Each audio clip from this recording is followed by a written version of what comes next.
Hello दोस्तों, welcome to my YouTube channel. आज हम करेंगे प्रश्नावली 12.2 का क्वेश्चन नंबर 5।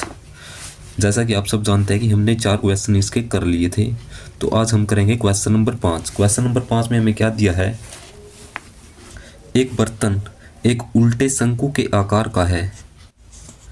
इसकी ऊंचाई 8 सेंटीमीटर है और इसकी ऊपर जो ऊपरी सिरा है वो एक तो खुला हुआ है और उसकी त्रिज्या कितनी है, 5 सेंटीमीटर है। यह ऊपर तक पानी से भरा हुआ है। जब जब इस बर्तन में शीशे की कुछ गोलियां, जिनमें प्रत्येक 0.5 सेंटीमीटर त्रिज्या वाला एक गोला डाला जाता है, तो इसमें से भरे हुए पानी का 1/4 भाग बाहर निकल जाता है। बर्तन में डाली गई शीशे की गोलियों की संख्या ज्ञात कीजिए। तो हमें गोलियों की संख्या बतानी है कि कितनी होगी।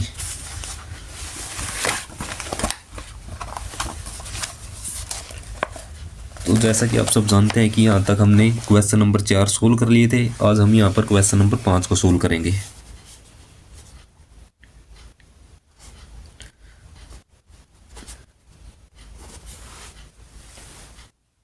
तो आप सबसे पहले देखो हमें क्या दी है। एक हम आकृति बना लेते हैं इसकी।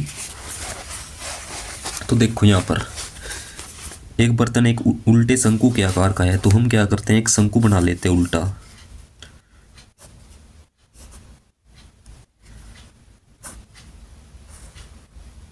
तो ये हमने क्या किया, एक शंकु बना लिया उल्टा। इसकी ऊंचाई हमें कितनी दी है, 8 सेंटीमीटर। तो इसकी ऊंचाई यहाँ से लेकर के यहाँ तक कितनी हो जाएगी, 8 सेंटीमीटर हो जाएगी। और इसका ऊपरी सिरा जो है खुला हुआ है और इसकी त्रिज्या कितनी है, 5 सेंटीमीटर। तो इसकी त्रिज्या यहाँ से लेकर के यहाँ तक कितनी हो जाएगी, 5 सेंटीमीटर हो जाएगी त्रिज्या। यह ऊपर तक पानी से, ये पूरा का पूरा पानी से भरा हुआ है। जब इस बर्तन में शीशे की कुछ गोलियां डाली जाती है, तो मान लो कि वो जो गोलियां होगी वो कैसी होगी, गोले के आकार की होगी। और उनकी त्रिज्या हमें कितनी दी है, 0.5 सेंटीमीटर दी है। इसमें डाली जाती है, इसके अंदर ये छोटी छोटी 0.5 सेंटीमीटर की गोलियां डाली जाती है। असल में जो ये गोलियां है ये मैंने बहुत बड़ी बना दी है, ये कुछ छोटी होगी ऐसी, इतनी छोटी छोटी। ठीक है, तो इनकी जो त्रिज्या दी है वो कितनी दी है, 0.5 सेंटीमीटर। तो इसमें से भरे हुए पानी का 1/4 भाग बाहर निकल जाता है। तो देखो जितनी हम इसके अंदर, मान लो कि हमने एक गोली डाली तो एक गोली का पानी बाहर निकलेगा। यानी कि एक गोली जितना जितना एक गोली का आयतन है उतना पानी इसके अंदर से बाहर निकलेगा। इसी तरीके से हम इसके अंदर बहुत सारी गोलियां डाल रहे हैं, हमें नहीं पता कि वो गोलियां कितनी है, उनको हम n मानेंगे। तो सबसे पहले हमें जो दिया है हम उसको लिखेंगे। ठीक है, तो हमारे पास एक शंकु था, ये हमारे पास शंकु था और इसकी हमें सबसे पहले ऊंचाई दी थी। तो हम लिखेंगे शंकु की ऊंचाई। शंकु की ऊंचाई कितनी मानी है हमने, 8 सेंटीमीटर। ये दी हुई है, असल में ऐसे लिखते हैं 8 सेंटीमीटर। और जो आगे क्या दिया है हमें, शंकु की हमें त्रिज्या दी है 5 सेंटीमीटर। तो यहाँ पर क्या हो जाएगा, शंकु की त्रिज्या, इसको आप क्या लिख सकते हो, कैपिटल आर से लिख सकते हो आप इसको। कैपिटल आर से क्यों लिख रहे हो, क्योंकि यहाँ पर जो इसके अंदर गोलियां डाली जा रही है उनकी जो त्रिज्या है वो इससे छोटी है, उसको हम छोटे आर से लिखेंगे और इसको बड़े आर से लिख रहे हैं। कितनी है शंकु की त्रिज्या, 5 सेंटीमीटर। और जो अर्ध गोला, ये जो गोलियां डाल दी हुई है हमने, तो गोले की त्रिज्या उसको छोटे आर से लिखेंगे, वो हमें कितनी दी है, 0.5 सेंटीमीटर। आप यहाँ पर इन आकृति में देख सकते हो। ठीक है, तो आगे देखो, या फिर आप इस आकृति को यहीं पर बना लो, यहाँ से आपको जल्दी समझ में आ जाएगा। इसकी हाइट हमें कितनी दी है, 8 सेंटीमीटर और इसकी त्रिज्या हमें कितनी दी है, 5 सेंटीमीटर। तो हमें निकालना क्या है, तो हम इसके अंदर कुछ गोलियां डाल रहे हैं, हमें नहीं पता वो गोलियां कितनी है, तो हम मान लेंगे, माना गोलियों की संख्या n है। ठीक है, तो हमें ये बताना है कि हमने इसके अंदर कितनी गोलियां डाली है। ये पूरा का पूरा जो है पानी से भरा हुआ है। इस तरीके से यहाँ पर इसके अंदर कुछ गोलियां डाली है हमने, तो वही बताना है कि गोलियां कितनी होगी। तो जितनी हम इसके अंदर गोलियां डाल रहे हैं उतना इसके अंदर से पानी बाहर निकल रहा है। और इसमें क्वेश्चन में हमें, यहाँ पर क्वेश्चन में बोला हुआ है कि इसके अंदर से पानी का 1/4 भाग बाहर निकलता है। पानी का 1/4 भाग बाहर निकलने का मतलब क्या है कि जो शंकु है इसका जितना आयतन है इसका 1/4 भाग बाहर निकल जाएगा जितनी हम इसके अंदर गोलियां डालेंगे। तो हम क्या लिख सकते हैं, तो गोलियों का आयतन यानी कि n गोलियों का आयतन, n गुना में जो हमें छोटी छोटी गोलियां हैं, तो गोलियों यानी कि ये गोलियां ही है, गोला जो है गोलियों का आयतन, n गोलियों का आयतन किसके बराबर हो जाएगा, जितना इसके अंदर से पानी बाहर निकला है। इसके अंदर से पानी कितना बाहर निकला है, 1/4। 1/4 का मतलब क्या है, 4 हिस्से में से 1 हिस्सा बाहर निकला है। और ये जो हमारे पास आकृति किसकी है, शंकु की, तो 1/4 गुना में शंकु का आयतन यानी शंकु का 1/4 भाग जो है बाहर निकला है आयतन का। तो शंकु का आयतन, जो n गोलियों का आयतन किसके बराबर हो जाएगा, शंकु के आयतन का 1/4 भाग के। तो देखो अब n गुना में जो गोले का आयतन हमारे पास कितना होता है, 4/3 पाई r क्यूब होता है। जो हमने गोले की त्रिज्या माननी थी छोटा r माना, तो हम यहाँ पर छोटा r लिखेंगे, बराबर 1/4 शंकु का आयतन। शंकु का आयतन हमारे पास कितना होता है, वो होता है 1/3 पाई r स्क्वायर, यहाँ पर बटा रहा है तो r स्क्वायर और h हो जाएगा। गोले की त्रिज्या के लिए तो हम छोटा r ले रहे हैं और शंकु की त्रिज्या के लिए बड़ा r ले रहे हैं। तो यही आयतन होता है हमारे पास। तो यहाँ पर देखो n गुणा में 4/3 और ये देखो पाई गुणा में r की क्यूब। r हमारे पास कितना है, 0.5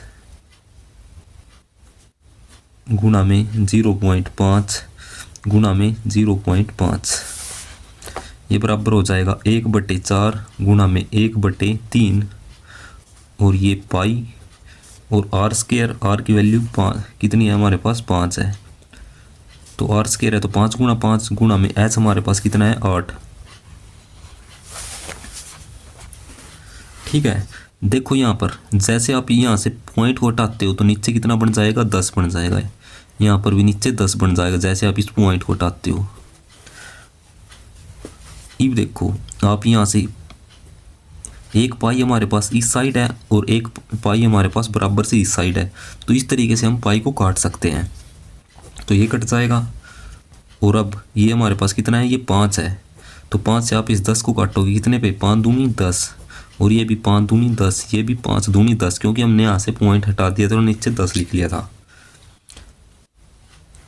ठीक है, तो अब आप इसको काट सकते हो। 2 की गुणा 2 के साथ करोगे तो कितना हो जाएगा, 4। तो ये 4 काट सकते हो आप। तो अब हमारे पास कितना बचा, n/3 गुणा 2 यानी कि 6 बच जाएगा, बराबर। इसको भी आप काट सकते हो, 4 और ये 4 दूनी 8 हो जाएगा। तो ये हमारे पास कितना बन जाएगा, 5 की गुणा 5 के साथ करोगे 25, 25 दूनी 50 यानी कि 50/3 ये बन गया। तो आप इसको क्या लिख सकते हो, n बराबर ये 50/3 और ये 6 उतर जाएगा तो गुणा में चला जाएगा। अब आप इसको 3 को काटोगे, 3 दूनी 6, तो 50 की गुणा 2 के साथ करोगे तो ये कितना आ जाएगा, 100 आ जाएगा। यहाँ से देखो आप, n की वैल्यू हमारे पास कितनी आई, 100। तो n हमने क्या माना था, गोलियों की संख्या, तो गोलियों की संख्या हमारे पास कितनी हो जाएगी, गोलियों की संख्या हमारे पास 100 हो जाएगी। तो आप यहाँ पर लिख सकते हो कि बर्तन में डाली गई शीशे की जो गोलियां हैं, गोलियों की संख्या कितनी है, 100 है। तो ये हमारे पास आंसर हो जाएगा। क्वेश्चन नंबर 7 में हमें क्या दिया है, एक ठोस में ऊंचाई 120 सेंटीमीटर और त्रिज्या 60 सेंटीमीटर वाला एक शंकु सम्मिलित है और जो 60 सेंटीमीटर त्रिज्या वाले एक अर्धगोले पर आरोपित है, यानी कि रखा हुआ है। तो सबसे पहले हम इसकी आकृति बना लेते हैं।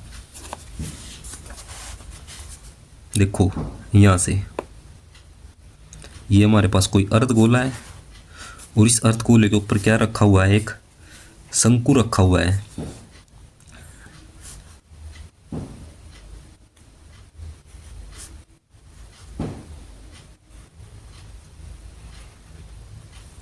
ये एक शंकु रखा हुआ है।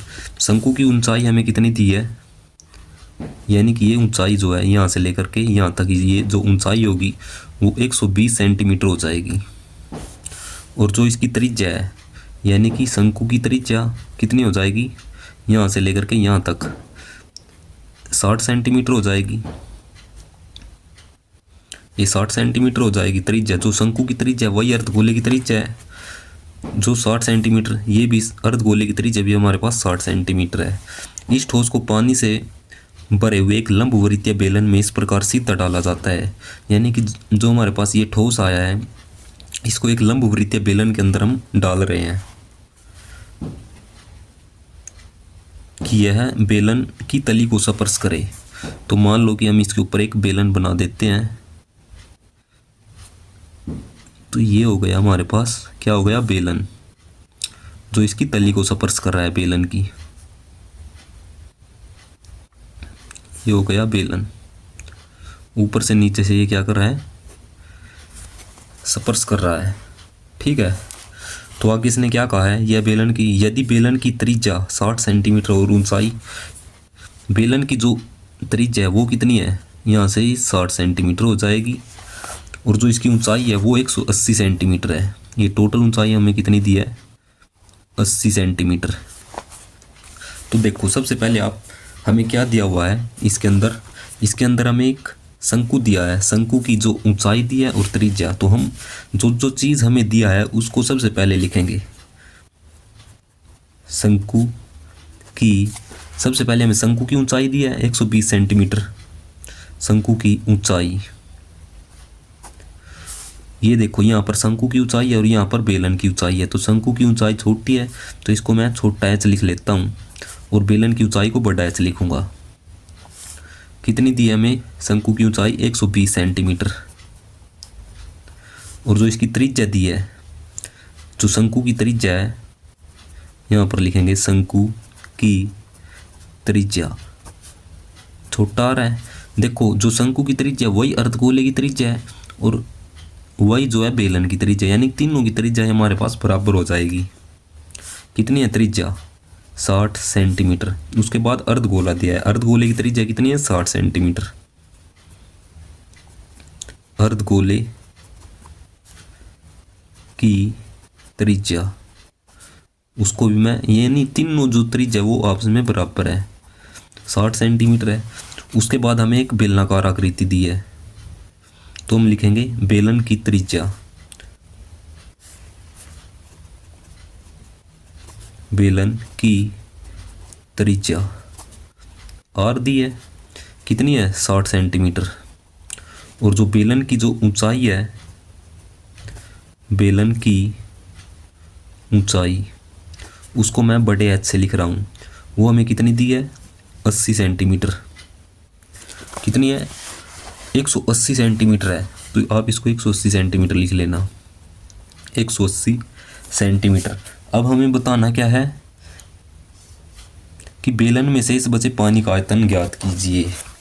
ये देखो हमारे पास बेलन के अंदर ये आकृति है, हम क्या करेंगे, इसका आयतन किस तरीके से निकालेंगे, बेलन के अंदर शेष बचे पानी का। तो ये पानी बचा हुआ है यहाँ पर, ठीक है। तो हम क्या करेंगे, बेलन के आयतन में से ये जो ठोस आकृति है अर्धगोले का आयतन प्लस में शंकु का आयतन, यानी कि इन दोनों का आयतन घटा देंगे बेलन के आयतन में से। एक बार और देखो, जो हम ये बेलन है, बेलन के आयतन में से क्या करेंगे, शंकु और अर्धगोले के आयतन को घटा देंगे, तो हमारे पास पानी का आयतन निकल के आ जाएगा। तो हम पानी का आयतन किस तरीके से निकाल लेंगे, शेष बचे पानी का आयतन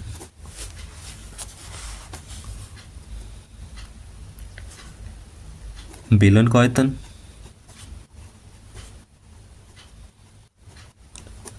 माइनस एक तो शंकु का आयतन हो जाएगा ये, और एक अर्धगोले का आयतन, शंकु का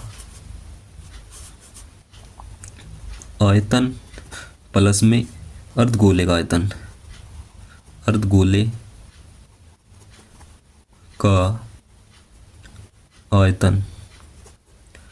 तो आप देखो, ये शंकु का आयतन प्लस में अर्धगोले का आयतन, ठीक है। तो बेलन का आयतन हमारे पास कितना होता है, पाई आर स्क्वायर एच होता है, पाई आर स्क्वायर, क्योंकि आर सभी की बराबर है, शंकु की, बेलन की, अर्धगोले की और बेलन की। और एच हमारे पास कितना है, 180 सेंटीमीटर, हमने इसको बड़ा एच मानना है, पाई आर स्क्वायर एच, ये हमारे पास बेलन का आयतन होता है। माइनस करेंगे, शंकु का आयतन कितना होता है, 1/3 पाई आर स्क्वायर एच, इसकी जो शंकु की जो हाइट है उसको हमने छोटा एच मानना है, प्लस अर्धगोले का आयतन कितना होता है, 2/3 पाई आर क्यूब।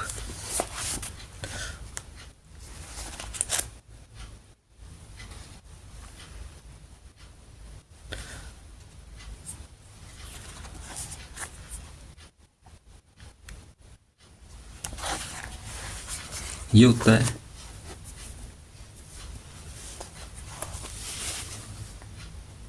तो देखो, अब इसके अंदर से हम क्या चीज़ कॉमन ले सकते हैं, पाई को बाहर कॉमन ले सकते हैं। तो मैंने एक तो पाई को और एक आर स्क्वायर को कॉमन ले सकता हूँ, आर स्क्वायर, ठीक है। पाई आर स्क्वायर मैंने कॉमन ले लिया, तो अंदर कितना बचा, एच बच जाएगा, माइनस यहाँ से पाई आर स्क्वायर बाहर चला गया, अंदर कितना बचेगा, 1/3, और ये एच बच जाएगा, 1/3 एच प्लस में पाई आर स्क्वायर बाहर चला गया, यहाँ से 2/3 और आर बचेगा कॉमन, एक तो ये 2/3 बच जाएगा, आर स्क्वायर बाहर चला गया तो एक आर बच जाएगा, ठीक है। इस तरीके से पाई की वैल्यू हमारे पास कितनी है, 22/7, और आर की वैल्यू कितनी है हमारे पास, 60, आर स्क्वायर है तो 60 × 60। देखो, ये जो आर क्यूब है, 2 पावर बाहर चली गई और 1 पावर अंदर रह जाएगी, गुणा करते समय पावर जुड़ जाती है, तो ये आर की क्यूब ही हो जाएगा। एच की वैल्यू हमारे पास कितनी है, 180 सेंटीमीटर, माइनस में ये 1/3, और एच की वैल्यू इसकी कितनी है, 120,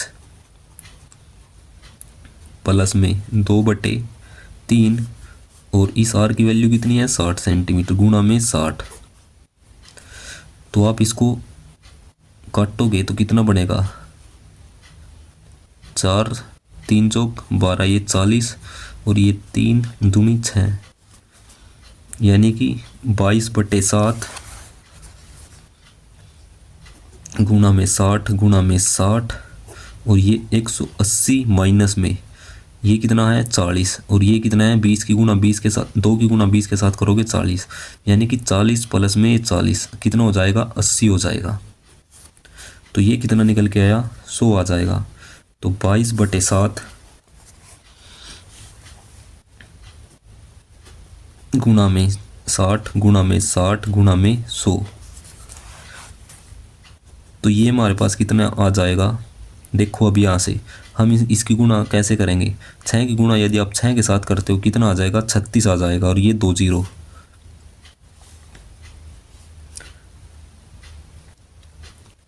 तो ये कितना बन जाएगा, ये बन जाएगा 22 की गुणा आप 6 की गुणा 6 के साथ करोगे 36, और 2 0 साथ में लगेगी तो ये 3600 बन जाएगा। तो आप क्या करो, ये कितना है 3600, 3600 और 20 ये रही। इसकी गुणा आप क्या करो, इस 22 के साथ कर दो, बटे में 7। तो जैसे मैं इसकी गुणा इसके साथ करता हूँ तो कितना निकल के आएगा, 22 की गुणा यदि आप 36 के साथ करोगे तो इन जीरो को आप बाद में लगा लेना, तो कितना आ जाएगा, ये 36 की 22 के साथ 6 2 6 12, हासिल 1, 6 और 1 7, और इसी तरीके से 36 दूनी 72, 2 4 2 9 और 7, यानी कि 792। और ये कितनी है 4 0 2 3 4, इसको भाग 7 से दे दो, तो 7 एकम 7 और ये 7 एकम 7, 2 इधर आ जाएगा, 7 3 21। ठीक है, कितना आया 7 3 21, और ये कितना बन जाएगा, 1 मिनट रुको, 7 एकम 7 यहाँ पर, फिर दोबारा है 7 2, ये कितना बन गया 22, 7 3 21, 1 बचेगा, यहाँ पर 10 बन जाएगा, 7 एकम 7, 3 इधर आएगा, 7 चौक 28, तो 2 बचेगा यानी कि 20 बनेगा, 7 दूनी 14 और यहाँ पर 6 बनेगा यानी कि 60, 7 8 56। तो इस तरीके से ये जो है कटेगा। ये हमारे पास सेंटीमीटर क्यूब के अंदर हमारे पास वैल्यू आ गई, यानी कि शेष बचे जो पानी का आयतन कितना है, यानी कि इतना सेंटीमीटर क्यूब है।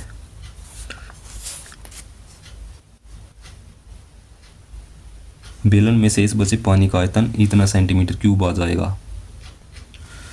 तो क्वेश्चन नंबर 6 हमसे छूट गया था, तो उस क्वेश्चन नंबर 6 को करते हैं। अब क्वेश्चन नंबर 6 में हमें क्या दिया है, एक ऊंचाई 220 सेंटीमीटर और आधार व्यास जो कितना है 24 सेंटीमीटर वाले एक बेलन जिस पर 60 सेंटीमीटर, यानी कि एक बेलन के ऊपर जो है एक और अन्य बेलन अध्यारोपित है, एक बेलन के ऊपर दूसरा बेलन आरोपित है जिसकी ऊंचाई कितनी है 60 सेंटीमीटर, त्रिज्या 8 सेंटीमीटर है।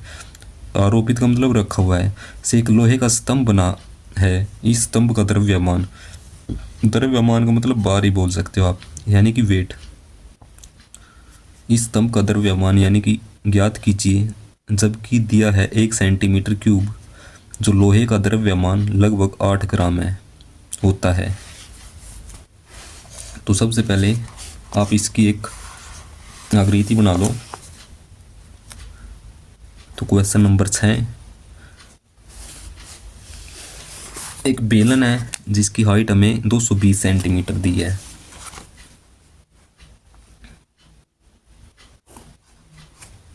यानी कि आप ये मान लो, ये हो गया हमारे पास कोई बेलन, इसकी हाइट ऊंचाई 220 सेंटीमीटर है और व्यास 24 सेंटीमीटर है। 220 सेंटीमीटर हमें हाइट दी है, व्यास, ये व्यास 24 सेंटीमीटर है, तो त्रिज्या हमारे पास कितनी हो जाएगी 12 सेंटीमीटर। ये त्रिज्या हमारे पास 12 सेंटीमीटर हो जाएगी। और इसके ऊपर एक अन्य बेलन अध्यारोपित है जिसकी ऊंचाई 60 सेंटीमीटर है। इसके ऊपर हम क्या कर रहे हैं, एक बेलन और रख रहे हैं। ये हो गया इसके ऊपर दूसरा बेलन जिसकी ऊंचाई 60 सेंटीमीटर है और त्रिज्या कितनी दी है, इसकी त्रिज्या में दी है 8 सेंटीमीटर। तो सबसे पहले हम क्या करेंगे, ये जो लोहे का स्तंभ बन रहा है इसका आयतन निकाल लेंगे। इसका आयतन किस तरीके से निकाल लेंगे, तो सबसे पहले हमें जो दिया है वो लिखेंगे। तो हमें सबसे पहले बड़ा बेलन दिया था, इसकी ऊंचाई, तो हम लिखेंगे बड़े बेलन की ऊंचाई, उसको हम बड़े एच से लिखेंगे, कितनी है 220 सेंटीमीटर। और इसकी त्रिज्या कितनी है, बड़े बेलन की जो त्रिज्या हो जाएगी उसको मैं बड़े आर से लिखूंगा, कितनी है 12 सेंटीमीटर। अब हमारे पास छोटा बेलन है, छोटे बेलन की ऊंचाई 60 सेंटीमीटर दी है। छोटे बेलन की ऊंचाई उसको मैं छोटे एच से लिख रहा हूं, कितनी है 60 सेंटीमीटर। और जो छोटे बेलन की जो त्रिज्या है उसको मैं छोटे आर से लिख रहा हूँ, वो कितनी दी है 8 सेंटीमीटर। सबसे पहले हम क्या करेंगे, इस लोहे के स्तंभ का आयतन निकालेंगे। आयतन यानी कि स्तंभ का द्रव्यमान हमें ज्ञात करना है। तो सबसे पहले हम क्या करेंगे, इस स्तंभ का आयतन निकालेंगे। तो हम लिखेंगे लोहे के स्तंभ का आयतन, लोहे के स्तंभ का आयतन किसके बराबर हो जाएगा, बड़े बेलन का आयतन प्लस में छोटे बेलन का आयतन। बड़े बेलन का आयतन प्लस में छोटे बेलन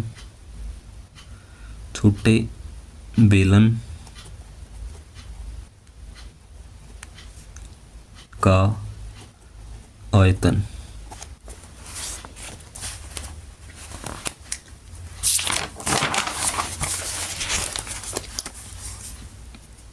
तो बड़े बेलन का आयतन हमारे पास कितना हो जाएगा, पाई आर स्क्वायर एच हो जाएगा। छोटे का आयतन कितना हो जाएगा, पाई आर स्क्वायर एच।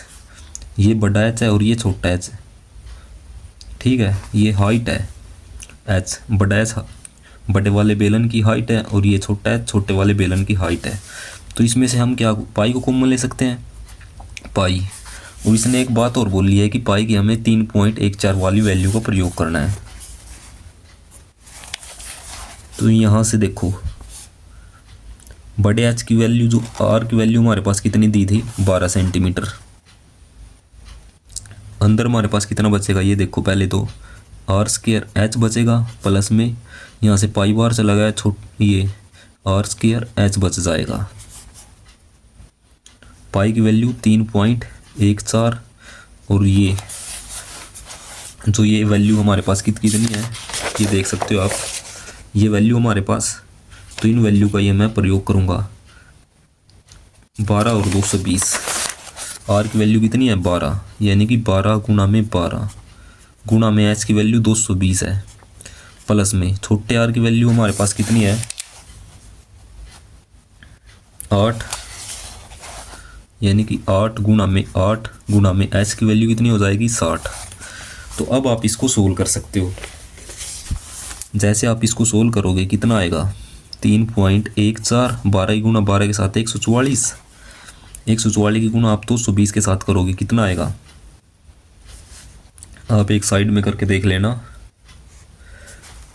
तो ये हो जाएगा 220 की गुणा यदि आप 144 के साथ करते हो 088 088 4 दूनी 8 और ये 022 यानी कि 08 8 16 10 और 1 11 और ये 2, ये आ जाएगा 21,680 प्लस में 8 की गुणा 8 के साथ 64, 64 की गुणा 60 के साथ 64 की गुणा यदि आप 60 के साथ करते हो कितना आ जाएगा 6 चौक 24 हासिल 2, 36 और 2 38, यानी कि 3840, ये आ जाएगा 3840। अब आप इन दोनों को जोड़ दो कितना आएगा, ये 0 8 और 4 12 हासिल 1, 6 और 8 14 और 1 15 हासिल 1, 3 और 1 4 और 1 5 और ये 2, ये आएगा। अब आप इन दोनों की गुणा करो। तो जैसे आप इन दोनों की गुणा करोगे तो आपके पास क्या वैल्यू निकल के आएगी। तो चलो हम यहाँ पर ही गुणा कर लेते हैं।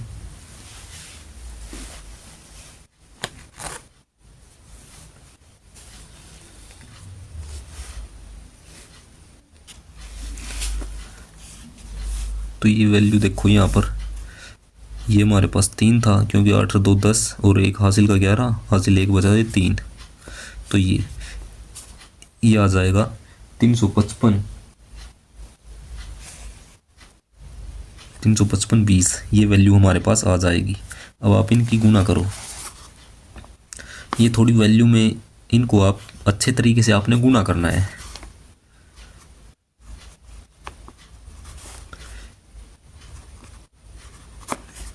ये 0 4 दूनी 8, 4 पंजे 20 हासिल 2, 4 पंजे 20 और 2 22 हासिल 2, 4 तिये 12 और 2 14, ये 0 2 5 5 और ये 3 की गुणा 0 के साथ करोगे 0, 3 की गुणा 2 के साथ 6, 3 की गुणा 5 के साथ 15, 3 पंजे 15 हासिल 1, 3 पंजे 15 और 1 16 हासिल 1, 9 और 1 10, ये आ जाएगी वैल्यू 0 8 2 और ये कितना बनेगा 11 और 2 13 हासिल 1, 10 4 14 और 1 15 हासिल 1, 6 और 4 10 और 1 11,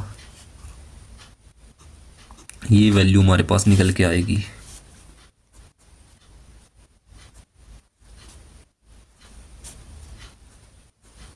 और ये देखो यहाँ पर पॉइंट 2, ये जो पॉइंट है 2 अंकों के पहले लगी हुई है, तो 2 अंकों के पहले लगा दूंगा इस पॉइंट को, तो ये हमारे पास वैल्यू आएगी।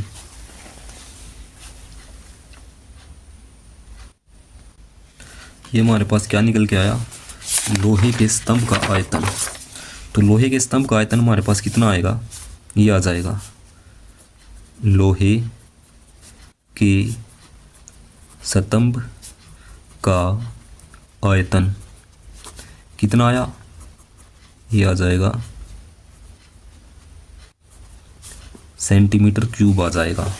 अब आगे इसने क्या बोला है, 1 सेंटीमीटर क्यूब लोहे का द्रव्यमान लगभग 8 ग्राम है। तो 1 सेंटीमीटर क्यूब लोहे का द्रव्यमान कितना दिया है, 8 ग्राम है। तो इतने ग्राम सेंटीमीटर, यानी कि इतने ग्राम जो है सेंटीमीटर क्यूब जो लोहे के द्रव्यमान का आयतन हमारे पास कितना हो जाएगा,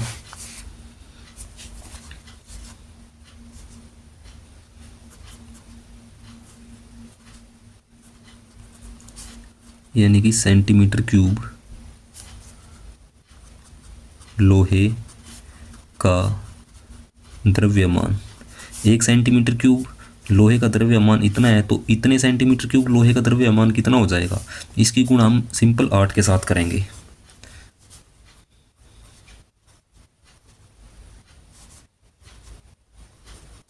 गुणा में 8, यदि आप इसकी गुणा 8 के साथ करते हो तो कितना आएगा, ये 0 8 64 हासिल 6, 8 दूनी 16 और 6 22 हासिल 2, 8 दूनी 16, 16 और 2 18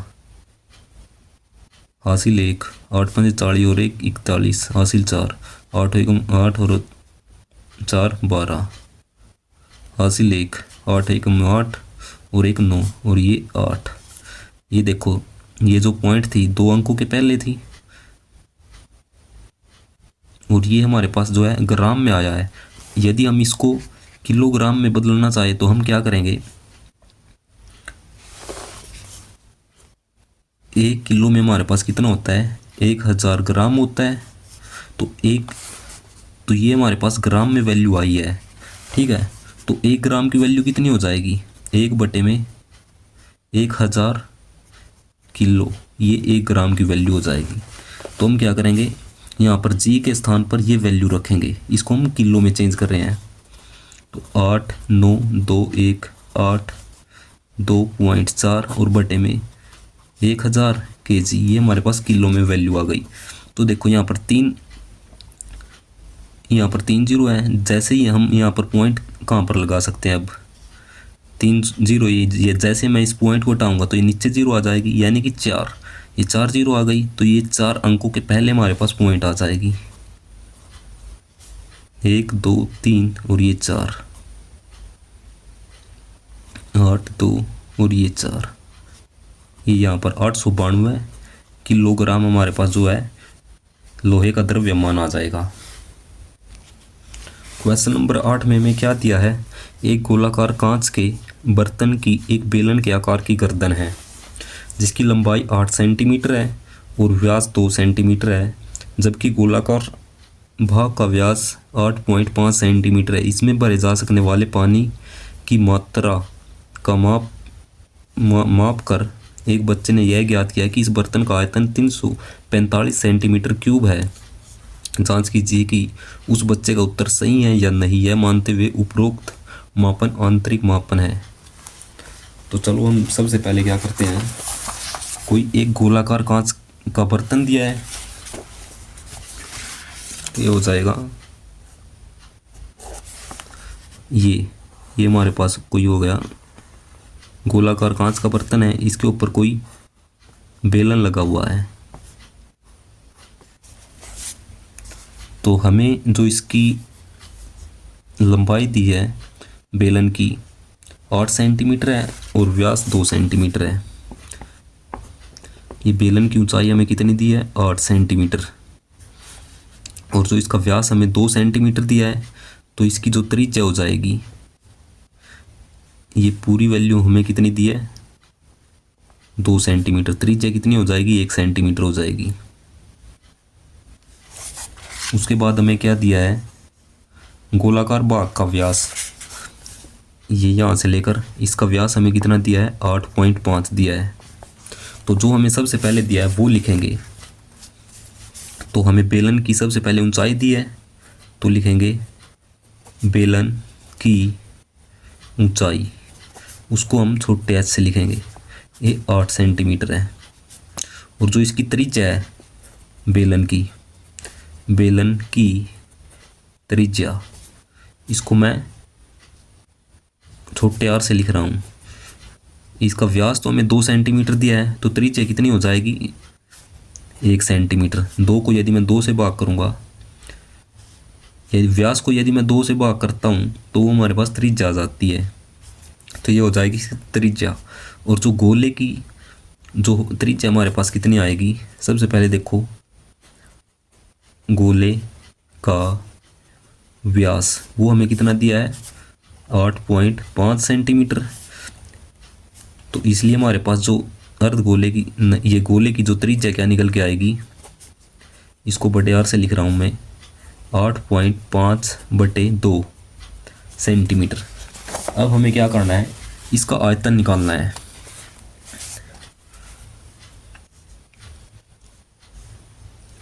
तो बर्तन का आयतन क्या आएगा, बर्तन का आयतन क्या निकल के आएगा, बर्तन का आयतन बेलन का आयतन प्लस में गोले का आयतन, वही हमारे पास इस बर्तन का आयतन हो जाएगा। बेलन का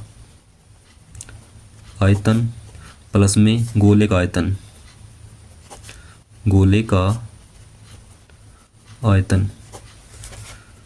बेलन का आयतन कितना होता है, πr²h, और गोले का आयतन हमारे पास कितना होता है, 4/3 πr³। ठीक है। तो देखो यहाँ से मैं किस चीज़ को कॉमन ले सकता हूँ, और हमें पाई की जो वैल्यू है 3.14, यहाँ पर इसका प्रयोग करना है। तो यहाँ से मैं एक पाई को कॉमन ले सकता हूँ। पाई को कॉमन लूँगा तो अंदर कितना बचेगा, r², h प्लस में 4/3 पाई बार चला गया r³। अब आप यहाँ पर इनकी वैल्यू रख सकते हो, 3.14, r² की वैल्यू 1 का स्क्वायर, 1 का स्क्वायर करोगे 1 ही आ जाएगा, गुणा में h की वैल्यू कितनी है, 8 प्लस में 4/3, और कैप बटा हमारे पास कितना है, 8.5/2 गुणा में 8.5/2 गुणा में 8.5/2, ये है। तो अब आप इसको काटोगे, 2 पे काटोगे, 2 दूनी 4। अब आप इस 2 से इस 2 को काट सकते हो। तो यहाँ पर हमारे पास ये 1 का स्क्वायर 1 हो जाएगा, और 1 की गुणा 8 के साथ करोगे तो कितना आ जाएगा, 8 ही आ जाएगा, प्लस में ये नीचे की गुणा 3 की गुणा यदि आप 2 के साथ करोगे तो 6 आ जाएगा। अब आप क्या करोगे, 8.5 की गुणा 8.5 के साथ और इसकी गुणा इसके साथ करोगे, तो देखो हमारे पास कितना आता है, ये 85, जैसे मैं पॉइंट को हटाता हूँ तो ये हमारे पास 85 बन जाता है। तो क्योंकि हम पॉइंट बाद में लगा लेंगे, 5 की गुना 5 के साथ बचो बचो 25 हासिल 2 और 5 अठे 40 और 2 42, 8 पंजे 40 हासिल 4 64, 8 8 64 64 और 4 68। तो ये 5 2 8 और 4 12 हासिल 1 और ये 7। एक बार और आप इसकी गुणा करोगे, यानी कि इन दोनों की गुणा हमारे पास कितनी आई, 72.25 आएगी।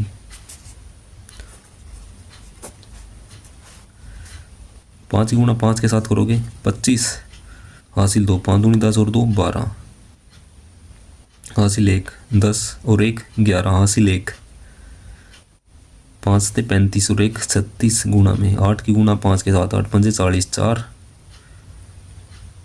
8 दूनी 16 और 4 20 हासिल 2, 16 और 2 18 हासिल 1 8 37 56 और 1 57। तो ये आ जाएगा 5 2 1 6 दूनी 12 8 और 6 14 हो जाएगा।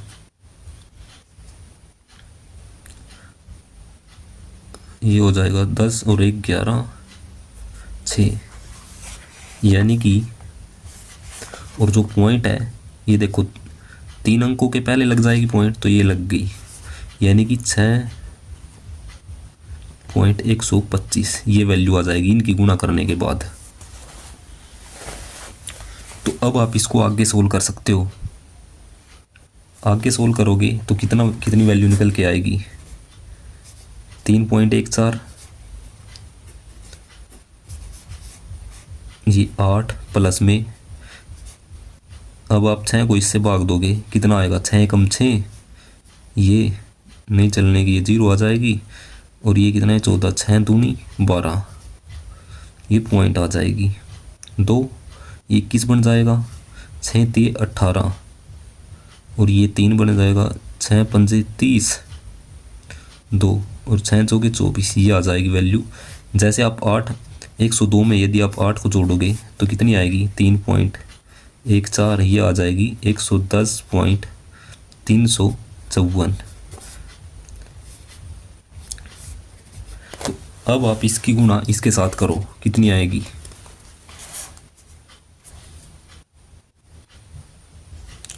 तो जैसे आप इसकी गुणा इसके साथ करोगे तो हमारे पास एक वैल्यू निकल के आएगी। चलो मैं आपको गुणा करके दिखा देता हूँ। ये हो जाएगी 110 और ये 354 की गुणा हम 304 की गुणा 4 के साथ 16 हासिल 1 20 और 1 21 2 4 3 12 और 2 16 हासिल 1, ये 4 एकम 4 और 4 एकम 4, ये 4 5 3 0 1 1, 4 3 चौक 12 हासिल 1 15 और 1 16 हासिल 1 9 और 1 10 हासिल, ये आ जाएगा 6 5 और ये 11 और 2 13 हासिल 1 4 10 और 1 11 5 6 4 3। अब देखो 3 और 2 5, यानी 5 अंकों के पहले हमारे पास क्या लग जाएगी, पॉइंट 2 और 3 5, ये आ जाएगा 346.51356। ये हमारे पास क्या आ जाएगा, सेंटीमीटर क्यूब, ये हमारे पास बर्तन का आयतन आ जाएगा। अब यहाँ पर एक बात बोली गई है, उस बच्चे ने 345 सेंटीमीटर क्यूब जो बर्तन का आयतन निकाला है। ये उत्तर सही है या गलत हमें ये बताना है। लेकिन हमारे पास बर्तन का आयतन कितना आया है, 346 सेंटीमीटर क्यूब आया है ये।